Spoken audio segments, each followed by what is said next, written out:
మనిషి 3 రోజులు నిద్రపోకపోతే ఏమవుతుంది? మీరు 3 రోజులు నిద్రపోకుండా ఉంటే మీ శరీరం ఎలా రియాక్ట్ అవుతుందో తెలుసా?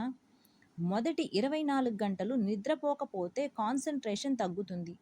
మీరు సింపుల్ పనులు కూడా స్లోగా చేస్తారు. 48 గంటల తర్వాత మీ బ్రెయిన్ కన్‌ఫ్యూజ్ అవుతుంది. చిన్న చిన్న విషయాలు కూడా గుర్తు రావటం కష్టమవుతుంది. 72 గంటలకు హాలిక్యులేషన్ స్టార్ట్ అవుతుంది. అంటే లేని వాటిని చూసినట్టు, వినినట్టు అనిపిస్తుంది. మీ ఇమ్యూని సిస్టమ్ మొత్తం వీక్ అయిపోతుంది. జలుబు, ఫీవర్ రావడానికి ఛాన్సెస్ పెరుగుతాయి. మీ డెసిషన్ మేకింగ్ పూర్తిగా డౌన్ అవుతుంది. రాంగ్ డెసిషన్స్ తీసుకునే అవకాశం ఎక్కువ. ఇంకా ఎక్కువ రోజులు నిద్రపోకపోతే సీరియస్ మెంటల్ ఇష్యూస్ కూడా రావచ్చు. ఇది ఫన్ కాదు. మీ బాడీకి స్లీప్ చాలా ఇంపార్టెంట్. రోజుకు కనీసం 6-8 గంటలు నిద్రపోవటం మీ హెల్త్‌కి మస్ట్. ఇలాంటి మైండ్ బ్లోయింగ్ ఫ్యాక్ట్స్ కోసం ఈ వీడియోకి లైక్ అండ్ షేర్ చేయండి.